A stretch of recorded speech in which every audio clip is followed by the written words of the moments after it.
going on, y'all? BBQ Dropout here yet again. If you want the written version, head on over to bbqdropout.com. It's your one-stop shop for all things barbecue related.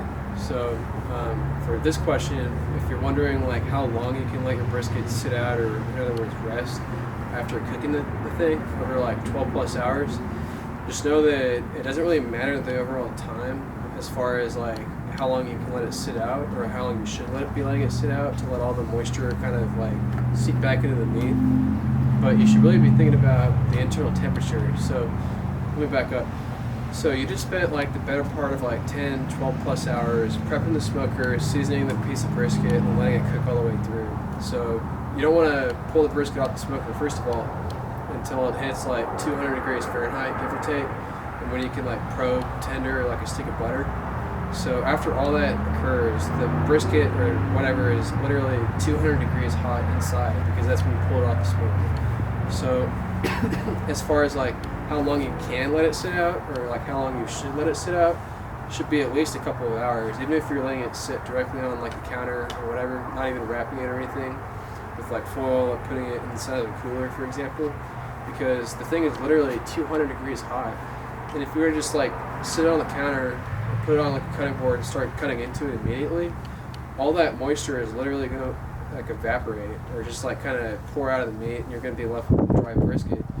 Even though you went through all that painstaking trouble of like prepping the seasoning and like the smoker and like actually cooking the brisket for 12 plus hours, all that's going to go to waste if you don't at least let the brisket sit for like 2 to 3 hours. And I know a lot of people will disagree.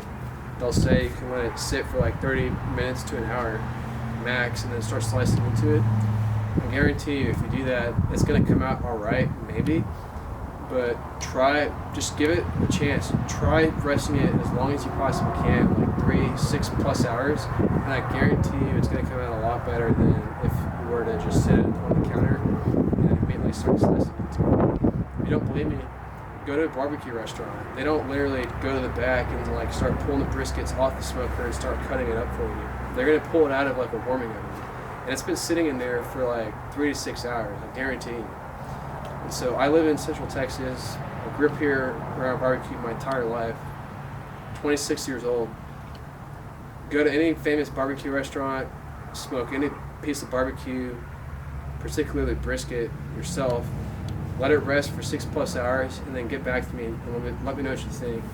Probably be thanking me, because once I figured that out, all my briskets would come out so juicy and like, you know, so tender, you know, all that stuff. But I didn't realize that was the issue, because I was so focused on pulling the brisket off at the right temperature, which is definitely important. But you also want to let the thing sit and rest for at least 3 to 6 hours until you begin slicing into it. So anyways, I hope that was helpful, guys, and I'll catch y'all on the next one.